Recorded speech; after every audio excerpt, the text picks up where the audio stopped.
انجیل حضرت مسیح کو دی گئی، اس میں بھی تحریفات ہوئی ہیں، صاف بات ہے کہ ایک انجیل ہے ہی نہیں، 4 انجیلیں ہیں اور ان چاروں میں بہت فرق ہے، لیکن ان اللہ کی کتابوں کی حفاظت کا ذمہ اللہ نے نہیں لیا۔ قرآن نازل کیا تو حفاظت کا ذمہ لے لیا، انا نحن نزلنا الذکر وانا لہ لحافظون، ہم نے ہی یہ ذکر نازل کیا ہے اور ہم ہی اس کے محافظ ہیں۔ تو یہ اس کا پہلا حصہ تو تورات کے بارے میں بھی صحیح ہے۔ تورات کس نے نازل کی؟ انا انزلنا التوراۃ فیہا ھدی و نور، ہم نے نازل کی تھی تورات، اس میں ہدایت بھی تھی، نور بھی تھا۔ انجیل کس نے نازل کی؟ اللہ نے نازل کی، اس کے بارے میں بھی کہا فیہ ھدی و نور، اس میں بھی ہدایت بھی ہے، نور بھی ہے۔ لہٰذا یہ ساری کتابیں اللہ کی ہیں، لیکن انا لہ لحافظون صرف قرآن کے لیے، ہم ہیں اس کی حفاظت کرنے والے۔ یہی وجہ ہے کہ قرآن کا ٹیکسٹ بلا کم و کاست دنیا مانتی ہے، جیسے کہ محمد صلی اللہ علیہ وسلم نے دیا تھا نوع انسانی کو، اسی طرح هو الذی ارسل رسولہ بالہدی ودین الحق لیظہرہ علی الدین کلہ ولو کرہ المشرکون۔ یا ایھا الذین آمنوا هل ادلکم علی تجارۃ تنجیکم من عذاب علیم تؤمنون باللہ ورسولہ وتجاہدون فی سبیل اللہ باموالکم وانفسکم ذالکم خیر لکم ان کنتم تعلمون۔ وقال تبارک و تعالی کما ورد فی نفس السورہ ان اللہ یحب الذین یقاتلون فی سبیلہ صفا کأنہم بنیان مرصوص۔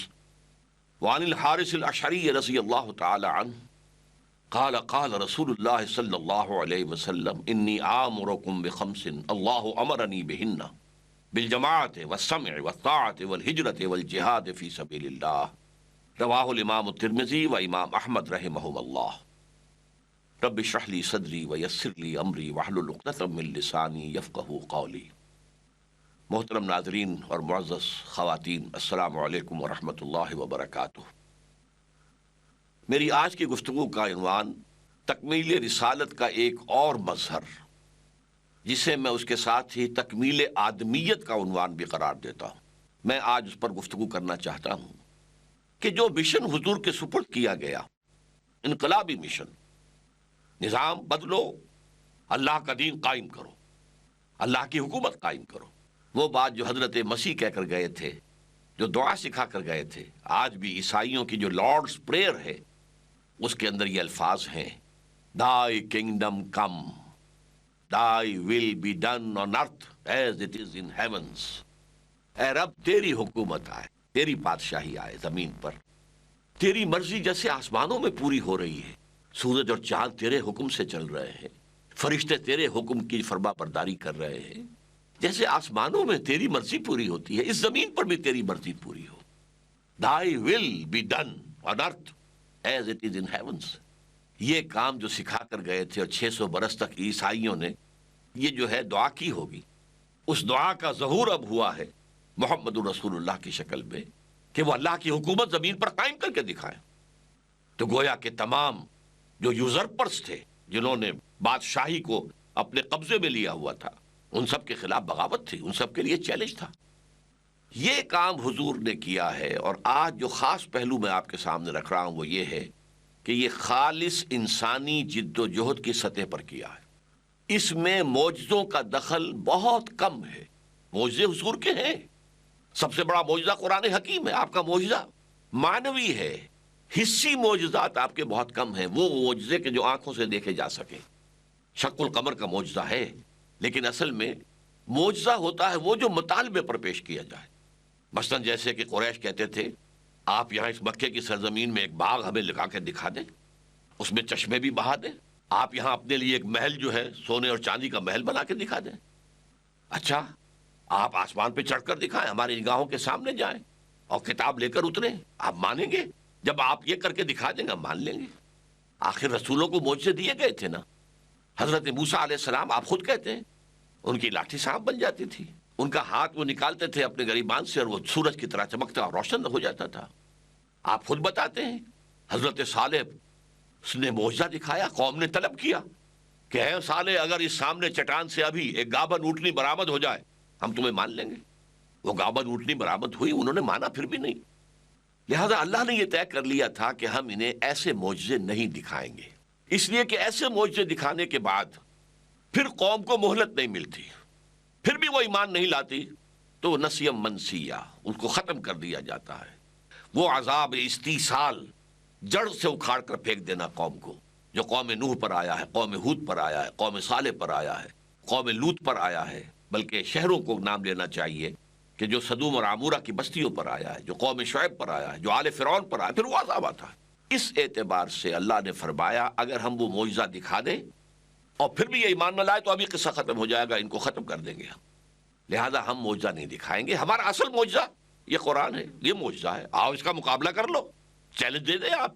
وَإِن كُنتُمْ فِي رَيْبٍ مِّمَّا نَزَّلْنَا عَلَىٰ عَبْدِنَا فَأْتُوا بِسُورَةٍ مِّن مِّثْلِهِ وَادْعُوا شُهَدَاءَكُم مِّن دُونِ اللَّهِ إِن كُنتُمْ صَادِقِينَ۔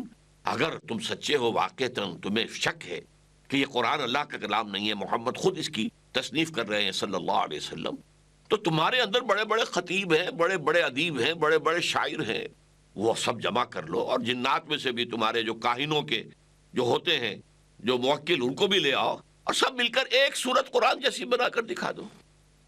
وَإِن لَّمْ تَفْعَلُوا وَلَن تَفْعَلُوا، پھر اگر نہ کر سکو اور ہرگز نہیں کر سکو گے، فَاتَّقُوا النَّارَ الَّتِي وَقُودُهَا النَّاسُ وَالْحِجَارَةُ، تو ڈرو، بچو اس آگ سے جس کا ایندھن بنیں گے انسان اور پتھر۔ تو اصل معجزہ حضور کا قرآن تھا، مانوی، اور یہ وہ معجزہ ہے کہ حضور کے انتقال کے بعد بھی موجود ہے۔ حضرت موسیٰ کا معجزہ عصا کا، حضرت موسیٰ کے انتقال کے بعد تو وہ لٹھیا ہے، وہ اب سانپ تو نہیں بنے گی۔ وہ جو ان کے ہاتھ جو نکلتا تھا چمکدار، وہ حضرت موسیٰ کی زندگی میں تھا، بعد میں تو نہیں ہے۔ یہ دائمی معجزہ ہے۔ لیکن بہرحال جو جد و جہد کی ہے حضور نے، جس کے لیے پھر اللہ نے فرمایا اس آیہ مبارکہ کے بعد سورہ صف کے اندر، هو الذی ارسل رسولہ بالہدی ودین الحق لیظہرہ علی الدین کلہ ولو کرہ المشرکون۔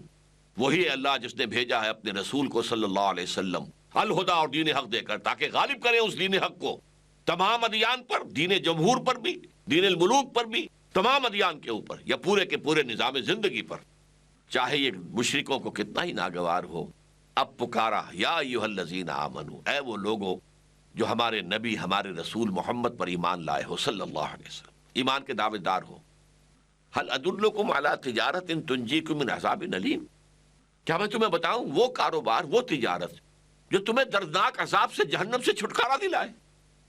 اب اس کا جواب خود دیا، تؤمنون باللہ ورسولہ وتجاہدون فی سبیل اللہ باموالکم وانفسکم، اللہ پر، اس کے رسول پر ایمان رکھو جیسا کہ ایمان رکھنے کا حق ہے، اور جہاد کرو اللہ کی راہ میں اپنے مال کے ساتھ، اپنی جانوں کے ساتھ۔ ذالکم خیر لکم ان کنتم تعلمون، یہی تمہارے لیے بہتر ہے اگر تم سمجھتے ہو کہ تمہارے لیے کیا خیر ہے اور کیا شر ہے۔ اچھا، یہ جہاد جو ہے یہ تو بہت وسیع ہے، دعوت انسان دے رہا ہے یہ بھی جہاد ہے، دعوت اور تبلیغ کے کام میں لگا ہوا یہ بھی جہاد ہے، اپنے نفس کے خلاف جنگ کر رہا ہے یہ بھی جہاد ہے، نفس کے خلاف جہاد۔ اس لیے حضور نے فرمایا المجاہد من جاہد نفسہ، مجاہد اصل تو وہ ہے جو اپنے نفس کے خلاف جہاد کر سکے۔ باہر کے دشمنوں سے جہاد کر رہے ہو اور خود تمہارے اندر جو اللہ کا دشمن بیٹھا ہے نفس امارہ، اس کی تمہیں فکر ہی نہیں۔ اس اعتبار سے نفس جہاد ہے، وہ جہاد تو بہت وسیع ہے، لیکن پھر قتال اس کی آخری منزل ہے۔ نقد جان ہتھیلی پر رکھ کر میدان میں آ جاؤ۔ یہی وجہ ہے کہ اسی سورہ مبارکہ میں جہاں یہ مقصد بعثت محمدی بیان ہو گیا، هو الذی ارسل رسولہ بالہدی ودین الحق لیظہرہ علی الدین کلہ، اور اس کے لیے جہاد کی دعوت دی گئی، وہیں پر یہ فرما دیا گیا اس جہاد کی ایک چوٹی ہے قتال، جنگ، نقد جان ہتھیلی پر رکھ کر میدان میں آ جانا۔ اس لیے کہ جنگ میں آپ جانتے ہیں کہ جنگ میں تو ظاہر بات ہے کہ جو آدمی جاتا ہے وہ گویا کہ جان کا رسک لیتا ہے، وہ تو واپس آ گئے تو یہ سمجھیے نئی زندگی ہے۔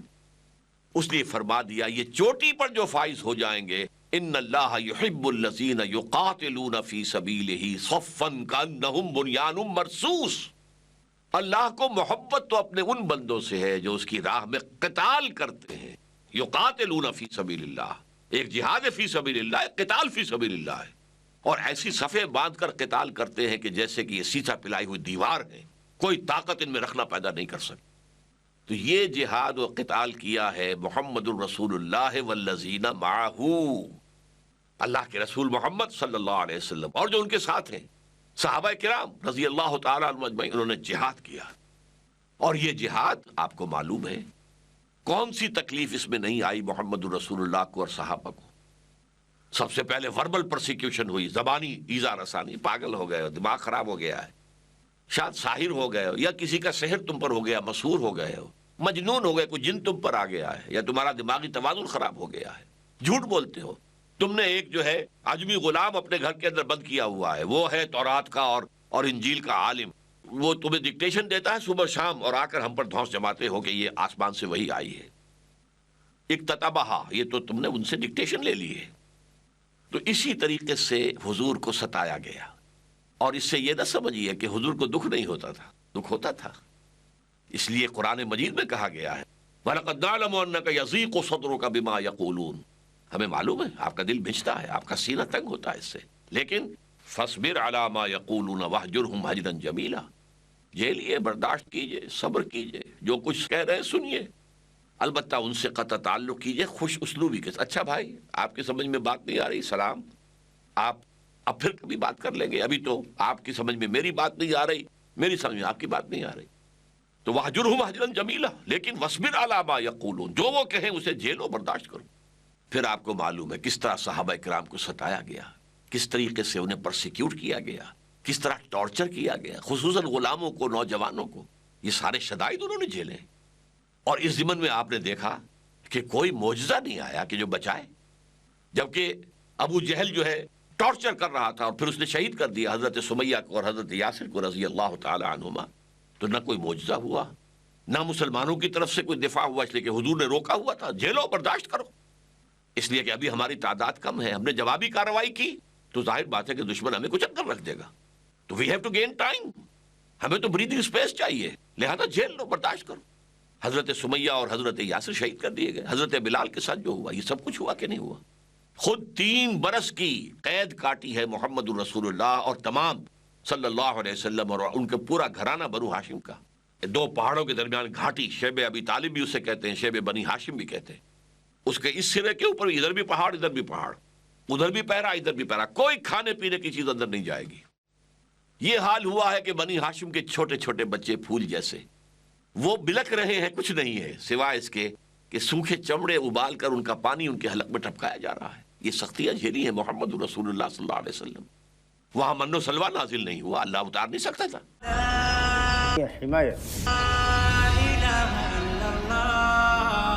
محمد رسول اللہ نے جو جماعت تیار کی، جب جنگ کا مرحلہ آیا، انہوں نے جہاں حضور کا پسینہ گرا وہاں اپنی خون کی ندیاں بہا دی.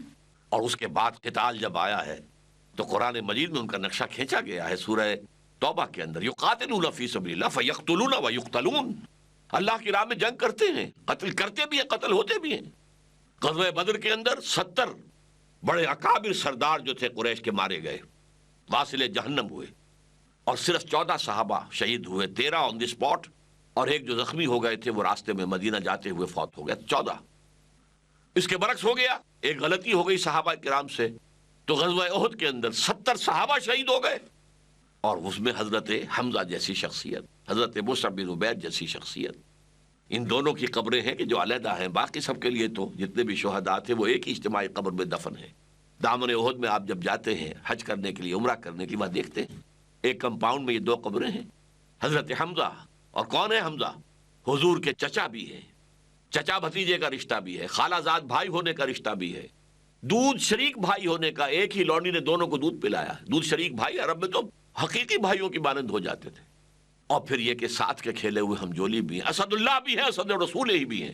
اور ان سب کا جو آپ نے دیکھا، ان کی لاشیں آئی ہیں. حضرت حمزہ کی ناک کٹی ہوئی ہے، کان کٹے ہوئے ہیں، پیٹ چاک کر کے کلیجہ چبایا گیا ہے. یہ سختیاں جھیلی ہیں محمد رسول اللہ صلی اللہ علیہ وسلم نے. آپ کو معلوم ہے غزوہ احزاب میں کیا ہوا ہے؟ کچھ کھانے پینے کو نہیں، 12,000 کا لشکر آ گیا.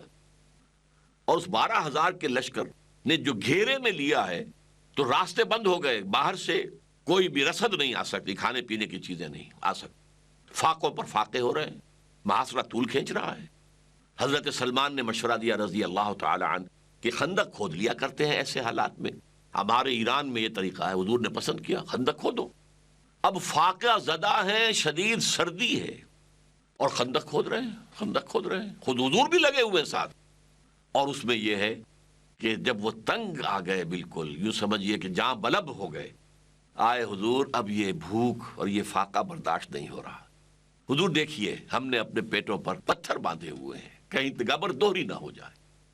حضور نے اپنا کرتا مبارک اٹھا کر دکھایا، 2 پتھر بندھے ہوئے ہیں۔ اتنی شدید کیفیت، من و سلوہ نازل نہیں ہوا، کیونکہ اے نبی آپ نے انسانی سطح پر کوشش کر کے دکھانا ہے۔ اقبال نے بہت عمدہ شعر کہا ہے، فکر انسان پر تیری ہستی سے یہ روشن ہوا، ہے پرے مرغے تخیل کی رسائی تا کجا۔ تو واقعہ یہ ہے کہ انسان کو معلوم ہوا محمد رسول اللہ والذین معہ صلی اللہ علیہ وسلم رضی اللہ تعالی عنہم، ان کی اس جد و جہد سے معلوم ہوا انسان کے اندر اللہ نے کتنی طاقت رکھی ہے، کتنے بڑے دشمن کے ساتھ مقابلہ کیا ہے، کس طرح پروانہ وار جانے دی ہیں، کس طرح قربانیاں دی ہیں۔ حکم آ گیا ہجرت کا تو چھوڑ دیا، گھر بار چھوڑ دیا، اور بال بچوں کو جو مکے کے جو بھیڑیے تھے مشرکین، ان کے رحم و کرم پر چھوڑ کر چلے آئے۔ یہ جانثاری، یہ جان سپاری، یہ قربانیاں یہ دی ہے محمد رسول اللہ اور والذین معہ، حضور کے ساتھی۔ اسی لیے تو سورہ صفی کے آخر میں آیا نا، من انصاری اللہ، جیسے کبھی عیسیٰ نے کہا تھا من انصاری اللہ اور حواریین نے کہا تھا نحن انصار اللہ، اسی طرح حضور نے بھی تو کہا تھا آؤ کون ہے میرا مددگار۔ ہاں وقتاً فوقتاً اللہ کی غیبی مدد آئی ہے، اس کا انکار نہیں ہے۔ حضور صلی اللہ علیہ وسلم جب ہجرت کے لیے نکلے ہیں تو رات کو چاروں طرف پہرا تھا، لیکن وہ نہیں دیکھ سکے حضور، اللہ نے ان کو بچایا۔ اس طرح غار ثور میں جا کر چھپے ہیں تو کھوجی جو ہے وہ قریش کو لے گیا تھا عین دہانے تک۔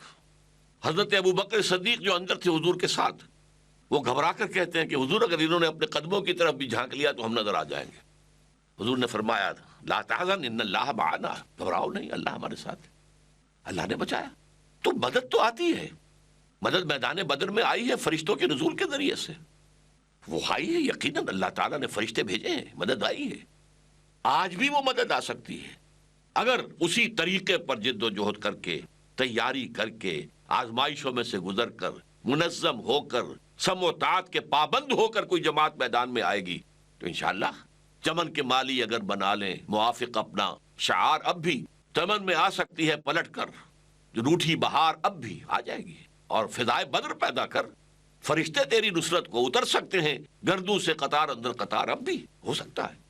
لیکن یہ کہ عام جد و جہد جو ہے وہ انسانی سطح پر ہے۔ یقاتلون فی سبیل اللہ فیقتلون ویقتلون، وہ اللہ کی راہ میں قتال کرتے ہیں تو قتل ہوتے بھی ہیں، قتل کرتے بھی ہیں۔ یہ نہیں تھا کہ حضرت حمزہ کا جسم جو ہے وہ کوئی لوہے کا سٹیل کا بنا ہوا تھا کہ برچھا جو ہے وہ وحشی کا وہ آر پار نہ ہو سکتا، آر پار ہو گیا، ناف کے پاس سے آر پار ہو گیا، شہید ہو گئے۔ حالانکہ اسد اللہ و اسد الرسول ہے، اللہ کے شعر، اللہ کے رسول کے شعر۔ تو میں جو بات اس وقت بتانا چاہ رہا ہوں، یہ میرے نزدیک انسان کی عظمت جو ہے وہ نظر آتی ہے محمد الرسول اللہ صلی اللہ علیہ وسلم اور آپ کے صحابہ کی جد و جہد، دین کو غالب کر کے دکھایا، جاء الحق وزهق الباطل ان الباطل کان زہوقا، وہ نظام قائم کیا جو آج تک بھی نوع انسانی کی یادداشت میں محفوظ ہے۔ جیسے کسی نے بڑا حسین خواب دیکھا ہو اور وہ خواب اسے یاد آتا رہے، اسی طریقے سے آج بھی وہ نظام پوری نوع انسانی مانتی ہے۔ ڈاکٹر مائیکل ہارٹ نے مانا ہے کہ جو 100 بڑی بڑی شخصیتیں ہیں تاریخ انسانی کی جنہوں نے تاریخ کے رخ کو موڑا ہے، ان میں ٹاپ پر محمد ہے صلی اللہ علیہ وسلم، نمبر 1۔ حالانکہ عیسائی ہے، حضرت عیسیٰ کو نمبر 3 پر لے گیا ہے، ابھی تک عیسائی ہے، وہ مسلمان نہیں ہوا ہے۔ ایم این رائے نے کہا 1920 میں تاریخ انسانی کا عظیم ترین انقلاب وہ تھا جو محمد نے برپا کیا ہے صلی اللہ علیہ وسلم۔ اس کی کتاب آج بھی چھپتی ہے جی، ہسٹوریکل رول آف اسلام، بامبے میں ایک پبلشر شائع کرتا ہے جو اب ممبئی کہلاتا ہے۔ تو یہ دنیا نے گواہی دی ہے کہ ایک عظیم انقلاب برپا کیا ہے محمد رسول اللہ صلی اللہ علیہ وسلم، اور صرف 20 برس میں۔ تاریخ میں اس کا کوئی مثال ہے ہی نہیں۔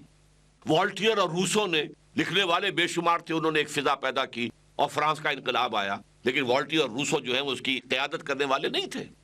لیڈر لیس ریولوشن تھا، اس لیے نہایت بلڈی ریولوشن تھا.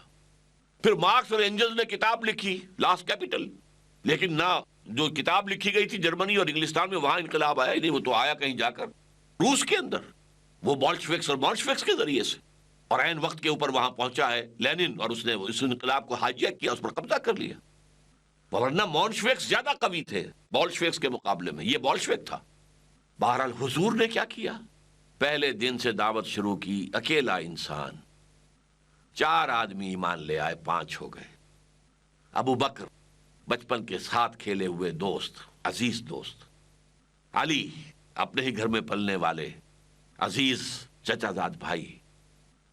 خدیجہ جانثار بیوی، اور جو غلام تھا جسے آزاد کر کے بیٹا بنا لیا تھا زید ابن حارثہ رضی اللہ تعالیٰ عنہ مجمعین. 1 جمع 4 5 تھے. 10 برس میں بھی بمشکل 100 سوا 100 آدمی ایمان لائے ہیں. حضور جیسا مبلغ، حضور جیسا داعی، حضور جیسا مزکی اور مربی، اور 10 سال کی شبانہ روز محنت، دن رات کی محنت. راتوں کو بھی جھولی پسار پسار کر دعائیں مانگ رہے ہیں، اے اللہ میری اس جھولی میں عمرو بن ہشام یا عمر بن الخطاب میں سے ایک کو تو ڈال دے، ان 2 میں سے کسی ایک کے ذریعے سے اسلام کو تقویت دے. اس جد و جہد کے اندر حضور صلی اللہ علیہ وسلم بالکل زمین پر قدم بقدم چل کر، تکلیفیں جھیل کر، قربانیاں دے کر، آزمائشوں سے گزر کر، جانیں دے کر آپ نے انقلاب برپا کیا. لیکن ایک لائف سپین میں کل 23 برس ہے، وہی کے آغاز کے بعد سے انتقال تک. اور عرب میں انقلاب جو ہے نظام پیدا ہو گیا تھا، وہ تو در حقیقت سن 8 کے اندر ہو گیا. 20 برس ہے کل، ٹوٹل 20 ایئرس. اور ہر لمحے کے لیے، ہر لمحے میں، ہر جگہ جو ہے وہ آپ ہی قائد ہیں. آپ ہی اسٹریٹ پریچر تھے مکے کے اندر، گلیوں میں گھوم رہے ہیں. یا ایھا الناس قولوا لا الہ الا اللہ تفلحوا، اے لوگوں کہہ دو لا الہ الا اللہ، تم کامیاب ہو جاؤ گے. لوگ تالیاں پیٹ رہے ہیں، مذاق اڑا رہے ہیں، بچے جو ہیں چاروں طرف ہیں، کوئی کنکریاں مار رہا ہے، کچھ نے کچھ اور کیا ہے، لیکن آپ کہہ رہے ہیں وہی شخص جو مکے میں اسٹریٹ پریچر تھا صلی اللہ علیہ وسلم، فداہ آباؤنا و امہاتنا، وہی شخص ہے کہ جو بدر میں کمانڈ کر رہا ہے آرمی کو. احد میں سپہ سالار کون تھے؟ خندق میں کون تھے؟ وہی سپہ سالار ہے، وہی ہیڈ آف دی اسٹیٹ ہے. مدینے میں اگر کوئی چھوٹی سی ریاست وجود میں آ گئی تو who was the head of the state? Who was the chief justice? محمد صلی اللہ علیہ وسلم. یہ تاریخ کے اندر کوئی ایسی شخصیت آپ کو نہیں مل سکتی. اسی لیے مائیکل ہارٹ نے کہا کہ میں جو نمبر 1 پر لے کر آیا ہوں محمد کو صلی اللہ علیہ وسلم، وہ اس لیے because he is the only person supremely successful on both the religious and secular levels. انسانی زندگی کے 2 حصے ہیں، مذہبی اور سیکولر. اس لیول پر بھی انتہائی کامیاب، اس لیول پر بھی انتہائی کامیاب. باقی دنیا میں جو بڑے انسان ہیں وہ اگر ادھر زیادہ کامیاب ہے تو ادھر 0، ادھر زیادہ کامیاب ہے تو ادھر 0 بھی نہیں، مائنس پہ آ جائیں گے. الیگزینڈر بہت بڑا فاتح تھا، لیکن اخلاقیات میں، روحانیات میں کوئی مقام تھا اس کا؟ 0 ویلیو لانی پڑے گی. چنگیز خان بہت بڑا فاتح تھا، اٹیلا بہت بڑا فاتح تھا، لیکن یہ کہ کیا اس کی کوئی حیثیت ہے اخلاقی، دینی، روحانی؟ ایک ہی شخص ہے پوری انسانی تاریخ میں صلی اللہ علیہ وسلم، وفداہ آباؤنا و امہاتنا، جو اس میدان میں بھی سب سے اونچا اور اس میدان میں بھی سب سے اونچا. یہ ہے حضور کا کمال، اور جس کو میں کہہ رہا ہوں کہ یہ کمال رسالت بھی ہے، تکمیل رسالت بھی ہے، تکمیل آدمیت بھی ہے. معلوم ہوا آدم کے اندر کیا کیا کچھ اللہ نے رکھا ہوا ہے. فکر انسان پر تیری ہستی سے یہ روشن ہوا ہے، پرے مرغ تخیل کی رسائی تا کجا. محمد صلی اللہ علیہ وسلم جو ہے انسان کی عظمت کا شاہکار. انسان کے اندر جو کچھ اللہ نے قوتیں رکھی ہے، اس کو اگر دیکھنا ہو بتمام و کمال تو وہ محمد الرسول اللہ صلی اللہ علیہ وسلم.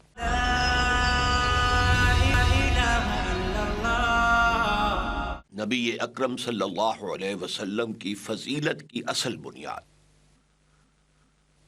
ہمارے ہاں نبی اکرم صلی اللہ علیہ وسلم پر ختم نبوت کو ایک بہت بڑا اعزاز اور اکرام بھی سمجھا جاتا ہے، اور ہمارا متفق علیہ یہ عقیدہ ہے کہ آپ پر نبوت اور رسالت ختم ہو گئی، اور آپ کے بعد یا آپ کے اپنے زمانے میں نہ کوئی نبی تھا نہ ہوگا. اور جو بھی کوئی نبوت کا دعویٰ کرے وہ دجال اور کذاب اور جو کوئی اس کی تصدیق کرے وہ دائرہ اسلام سے خارج ہو۔ اس حوالے سے ہمارے ہاں ساری جو گفتگو ہوتی ہے بالعموم وہ سورہ احزاب کی ایک گفتگو کے حوالے سے، ایک آیت کے حوالے سے ہوتی ہے، ما کان محمد ابا احد من رجالکم ولکن رسول اللہ وخاتم النبیین۔ محمد صلی اللہ علیہ وسلم تم میں سے کسی مرد کے باپ نہیں ہیں، بلکہ وہ تو اللہ کے رسول ہیں اور نبوت کے ختم کرنے والے ہیں، اور اللہ یقیناً ہر چیز کا علم رکھتا ہے۔ اس آیت کے حوالے سے ختم نبوت پر ہمارے ہاں پرزور تقاریر بھی ہیں اور بڑی ضخیم اور مؤثر تصانیف بھی موجود ہیں۔ سب سے پہلی بات یہ ہے کہ حضور پر نبوت کے ختم ہونے کے دو مفہوم ہیں۔ ان دونوں مفاہیم میں ختم کا لفظ ہماری اپنی زبان میں بھی استعمال ہوتا ہے۔ مثلا ہم کہتے ہیں کہ آٹا ختم ہو گیا، پیسے ختم ہو گئے، اور اسکول کا بچہ کہتا ہے میں نے اپنا کام ختم کر لیا، جو ہوم ورک دیا گیا تھا وہ میں نے ختم کر لیا۔ تو اب یہاں دو معنی مختلف ہو گئے۔ ایک یہ کہ کوئی چیز پہلے تھی اب نہیں رہی، آٹا تھا اب نہیں ہے، ختم ہو گیا، پیسے تھے اب ختم ہو گئے۔ اور ایک یہ ہے کہ کوئی چیز مکمل ہو جائے، کسی کو مکمل کر دیا جائے، کہ بچے کو جو کام دیا گیا تھا اس نے مکمل کر دیا، تو اس نے کہا میں نے اپنا کام ختم کر دیا۔ اسی اعتبار سے ختم نبوت کے دو مفہوم ہیں۔ ایک یہ مفہوم کہ آپ صلی اللہ علیہ وسلم پر نبوت اس طور سے ختم ہوئی کہ اب آپ کے بعد کوئی نبی قیامت تک نہیں آئے گا، اور ایک یہ مفہوم کہ آپ پر نبوت و رسالت کی تکمیل ہو گئی۔ اب یہاں قابل غور مسئلہ یہ ہے کہ پہلے مفہوم میں ختم نبوت واقعہ ہے، حقیقت ہے، لیکن اس میں فضیلت کا کوئی پہلو تو نہیں ہے۔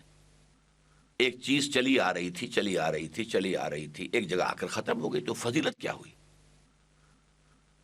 بلکہ اس اعتبار سے نبوت کے بعد جھوٹے مدعیوں نے یہ دلیل اختیار کی کہ نبوت تو رحمت ہے، رحمت کیسے ختم ہو سکتی ہے، رحمت کا سلسلہ جاری رہے گا۔ یہ دلیل بھی تھی کہ نبوت لوگوں کی ہدایت کے لیے، انسانوں کی ہدایت کے لیے، انسان ختم نہیں ہوئے، نبوت کیسے ختم ہو سکتی ہے؟ اس قسم کے دلائل سے انہوں نے اجرائے وحی اور اجرائے نبوت کے لیے ایک بنیاد فراہم کی ہے۔ بہرحال وہ بنیادیں تو جیسا کہ میں بعد میں آپ سے تفصیلاً عرض کروں گا، بالکل پادر ہوا ہے، ان کی کوئی حیثیت نہیں ہے، لیکن یہ کہ واقعتاً یہ کم سے کم ماننا ہوگا کہ ختم نبوت میں حضور کی فضیلت کا کوئی پہلو نہیں ہے، وہ ایک واقعہ ہے، ایک حقیقت ہے، اور چونکہ اس کی قانونی اہمیت ہے کہ ختم نبوت میں جو شخص رکھنا ڈالے گا وہ پھر دائرہ اسلام سے خارج ہے، وہ مرتد ہے، وہ کافر ہے۔ یہی وجہ ہے کہ ہمارے علماء کرام نے ختم نبوت کے اس پہلو کو بہت واضح کیا، بہت نمایاں کیا، اس پر ضخیم تصانیف لکھی، اس لیے کہ قانونی اہمیت ہے۔ کوئی شخص مسلمان رہا یا نہیں رہا، کوئی شخص دائرہ اسلام میں ہے یا خارج ہو گیا ہے، تو لہٰذا جو ہمارے فقہاء ہیں جن کے پیش نظر زیادہ تر جو دین کا قانونی پہلو ہے وہ رہتا ہے، انہوں نے اس کو خوب اجاگر کیا، اور اتنا اجاگر کیا، اور اتنا واضح کیا، اور اتنا مبرہن کیا کہ اس پر اب کوئی اضافہ نہیں کیا جا سکتا۔ البتہ اس کا ایک نتیجہ یہ نکلا کہ جو ختم نبوت کا دوسرا مفہوم ہے وہ نگاہوں سے اوجھل رہا ہے، یا کم سے کم اس پر جو مناسب ایمفیسس ہونا چاہیے، جو تاکید اور زور ہونا چاہیے تھا، وہ ہمارے ہاں نہیں ہوا۔ حالانکہ واقعہ یہ ہے کہ آپ کی فضیلت کی اصل بنیاد کیا ہے کہ آپ پر نبوت اور رسالت کی تکمیل ہو گئی۔ یہی وجہ ہے کہ عام طور پر ختم نبوت کی تقاریر میں صرف سورہ احزاب کی وہ آیت استعمال ہوتی ہے، حالانکہ ختم نبوت کے لیے میرے نزدیک جو اس سے زیادہ بڑی دلیل ہے وہ انشاءاللہ اس سلسلہ خطابات کے اندر آپ کے سامنے آئے گی، لیکن میں یہاں آپ کے سامنے یہ چیز لے آنا چاہتا ہوں کہ یہ اکمال اور تکمیل اور اتمام اور تتمیم، یہ عربی کے دو الفاظ جو ہیں، اکمال مکمل کر دینا، تکمیل اور زور سے مکمل کر دینا، اتمام پورا کر دینا، تتمیم پورے اہتمام سے پورا کر دینا، تو یہ دونوں الفاظ نبی اکرم صلی اللہ علیہ وسلم کے ضمن میں قرآن حکیم میں بہت کثرت سے آئے۔ مثال کے طور پر دیکھیے سورہ مائدہ میں فرمایا الیوم اکملت لکم دینکم، اکمال، آج کے دن ہم نے تمہارے دین کو تمہارے لیے کامل کر دیا، واتممت علیکم نعمتی، اور اتمام کر دیا تم پر اپنی نعمت کا، ورضیت لکم اسلام دینا، اور اب ہمیشہ کے لیے تا قیام قیامت میں نے تمہارے لیے پسند کر لیا ہے دین اسلام کو۔ اب یہاں دیکھیے اکمال، اتمام، الیوم اکملت لکم دینکم، آج کے دن میں نے تمہارا دین تمہارے لیے تم پر کامل کر دیا، اور نعمت ہدایت، یہاں پہ لفظ نعمت آیا ہے، اتممت علیکم نعمتی، لیکن نعمت سے مراد اصل میں کیا ہے؟ ہدایت۔ اس لیے کہ اچھی طرح سمجھ لیجئے کہ دنیا کی کوئی شے نعمت نہیں ہے جنہیں ہم نعمتیں سمجھتے ہیں جبکہ نعمت ہدایت موجود نہ ہو۔ صحت نعمت ہے، لیکن اگر ہدایت نہیں ہے تو اس صحت کے انسان حرام کاموں کے اندر صرف کرے گا، حرام کمائی میں لگائے گا، غلط کام میں جائے گا، تو پھر یہ نعمت کہاں رہی؟ یہ تو زحمت ہو جائے گی۔ جتنا زیادہ صحت مند ہوگا اتنی ہی برائی کمائے گا، اتنی ہی حرام خوری کرے گا، ہو سکتا ہے اتنی ہی حرام کاری بھی کرے۔ اسی طریقے سے اولاد کو اگر ہدایت نہیں تو وہ نعمت کہاں رہی؟ وہ صدقہ جاریہ کہاں بنا انسان کے لیے؟ بلکہ ہو سکتا ہے کہ انسان مسئول ہو جائے اگر اولاد کی تربیت میں، جیسے قرآن کہتا ہے قوا انفسکم واہلیکم نارا، اگر اولاد کی تربیت میں کمی خود رہ گئی ہے والدین کی طرف سے تو وہ مسئول ہوں گے، ذمہ داری ہو جائے گی، اور اللہ کے ہاں وہ اولاد کی نعمت ان کے لیے زحمت ثابت ہوگی۔ اس طرح مال اگر کسی کے پاس زیادہ ہے، اللہ نے دیا، ہم سمجھتے ہیں نعمت ہے، محض مال نعمت نہیں ہے جب تک کہ نعمت ہدایت نہ ہو۔ اس لیے کہ زیادہ مال ہوگا زیادہ عیاشیاں کرے گا، زیادہ جو ہے انسان دنیا کے اندر کھل کھیلے گا، زیادہ غلط کام کرے گا۔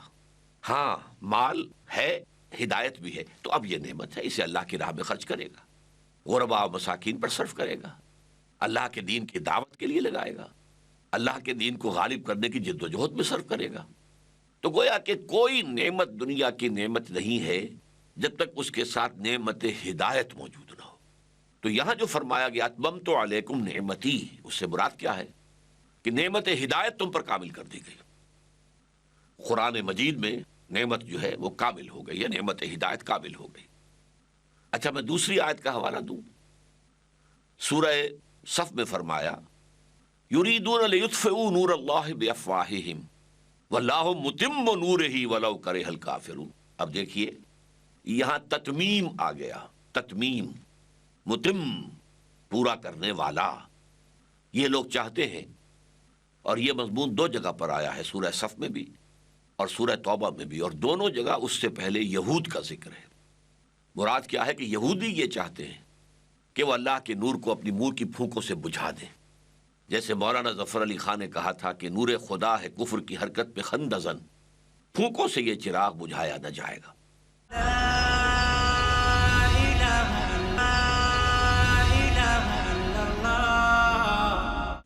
یریدون لیطفئوا نور اللہ بافواہہم واللہ متم نورہ، اور یہ تاکید ہے بہت، یہ نہیں کہا واللہ یتم نورہ، نہیں، اس لیے کہ وہ تو ایک فعل ہو جائے گا، یہاں فاعل، اللہ تو اپنے نور کا اتمام فرمانے والا ہے، فرما کر رہے گا، وَلَوْ كَرِهَ الْكَافِرُونَ، چاہے یہ کافروں کو کتنا ہی ناپسند ہو۔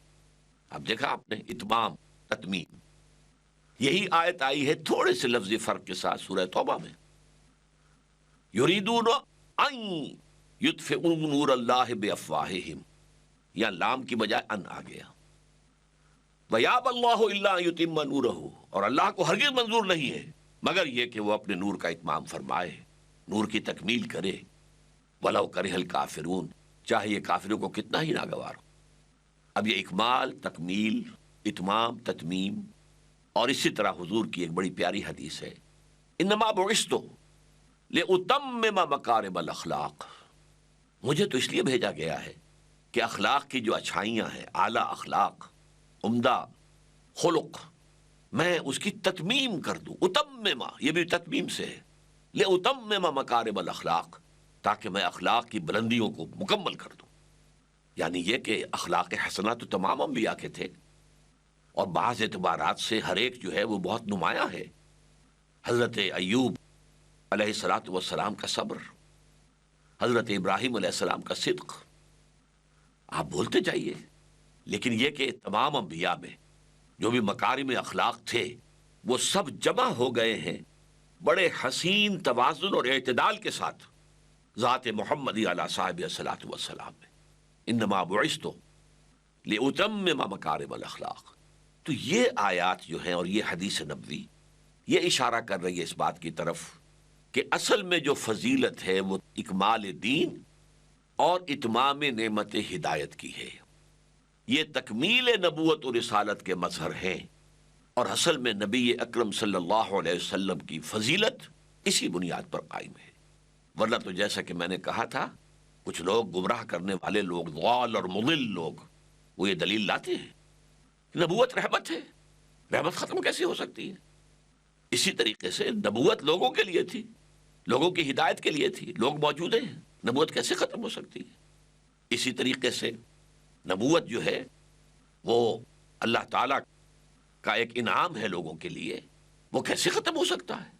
تو اس اعتبار سے واقعتاً صرف ختم نبوت اگر سامنے رہے، کیونکہ ہمارے ہاں اسی پر ایمفیسس ہے، تاج و تخت ختم نبوت صلی اللہ علیہ وسلم، ختم نبوت کا تاج بھی آپ کے فرق مبارک پر ہے، آپ کے سر مبارک پر ہے، اور تکمیل رسالت کا بھی جو ہے تاج آپ کے سر پر ہے۔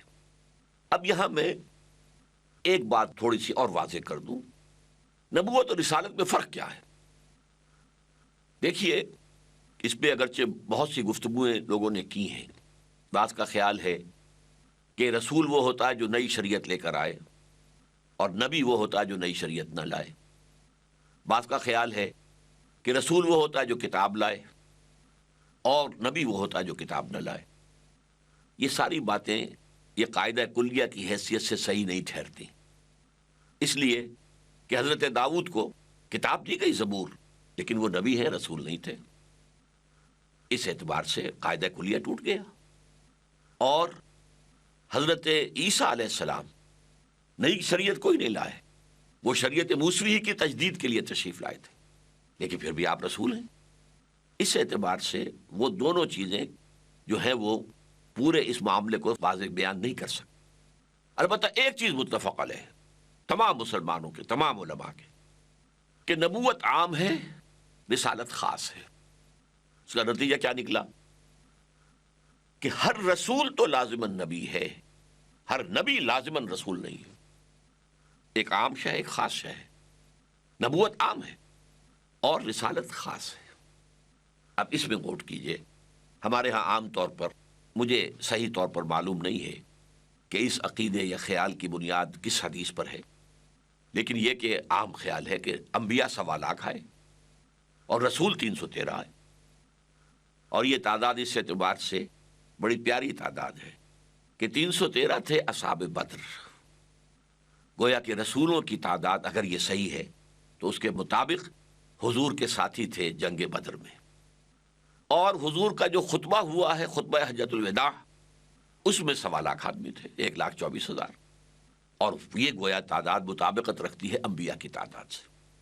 بہرحال اب آپ سوچئے کہ جو شخص نبی بھی ہے، رسول بھی ہے، جیسے کہ محمد رسول اللہ، قرآن میں آپ کو یہ بھی کہا گیا یا ایھا النبی لما تحرم ما احل اللہ لک تبتغی مرضات ازواجک، اے نبی آپ کیوں حرام ٹھہرا رہے ہیں اپنے اوپر وہ شے جو اللہ نے حلال کی ہے اپنی بیویوں کی رضا جوئی کے لیے؟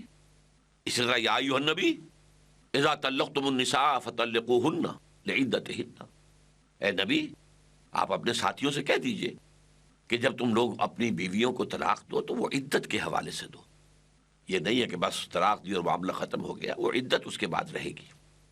یہاں آپ کو یا ایھا النبی کہا، یا ایھا النبی انا ارسلناک شاہدا ومبشرا ونذیرا وداعیا الی اللہ باذنہ وسراجا منیرا۔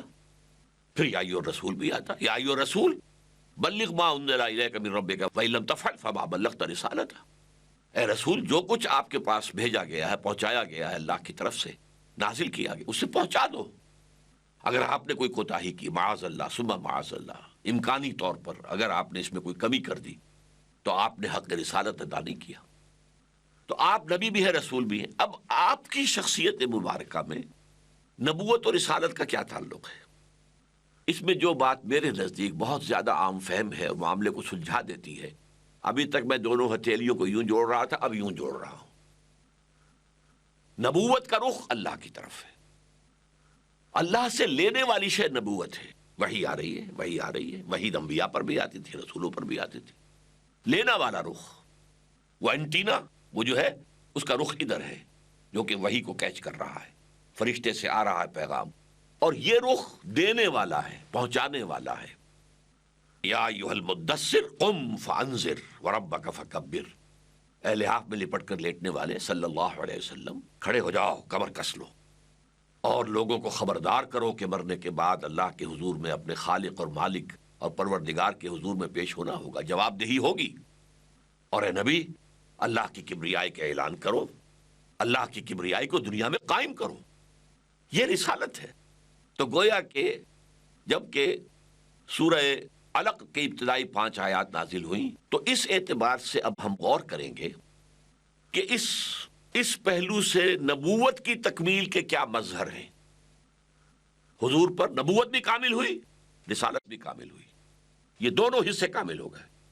تو اس پہلو سے نبوت کے اعتبار سے تکمیل نبوت کے کیا مظہر، کیا اس کے اساسات ہیں، کیا بنیادیں ہیں، اور اس پہلو سے یعنی رسالت کے اعتبار سے آپ پر تکمیل رسالت کے کیا مظہر ہیں، یہ میں آپ سے تفصیلاً انشاءاللہ تعالی ان خطابات کے اندر گفتگو کروں گا۔ اور یہ میں آپ سے عرض کر دوں کہ ختم نبوت پر اصل دلیل یہ ہے، جب ایک پانی گلاس کے اندر پانی بھر گیا ہے، گلاس اب کہاں ڈالا جا سکتا ہے اس میں کچھ، جب گلاس پورا بھر گیا اب اس میں پانی مزید نہیں ڈالا جا سکتا۔ اب اگر نبوت کامل ہو گئی اب اس میں نبوت نہیں آ سکتی مزید، یہ فطری ایک قانون ہے۔ رسالت کامل ہو گئی اب مزید رسالت کا کوئی سوال پیدا نہیں ہوتا۔ تو تکمیل نبوت و رسالت فلسفیانہ اعتبار سے زیادہ بڑی دلیل ہے ختم نبوت کی، بنسبت یہ کہ ہم صرف اس آیہ مبارکہ کا حوالہ دیا کریں کہ ما کان محمد ابا احد من رجالکم ولکن رسول اللہ وخاتم النبیین، یہ آیت ہے ختم نبوت کے اوپر۔ یہ گویا کہ ایک یوں سمجھے کہ حرف آخر ہے، لیکن اس میں ختم نبوت کا صرف ایک پہلو سامنے آیا ہے، ختم نبوت کی تکمیل کا پہلو سامنے نہیں آیا ہے۔ اللہ تعالی ہمیں تکمیل نبوت اور رسالت کے جو مظاہر ہیں ان کو سمجھنے اور ان کا پورا فہم و شعور حاصل کرنے کی توفیق عطا فرمائے، اور پھر جو اس کے عملی تقاضے ہوں جو سامنے آئیں گے انشاءاللہ ان گفتگوؤں کے اندر، پھر ان کو بھی بھرپور طریقے پر ادا کرنے کی ہمیں توفیق عطا فرمائے۔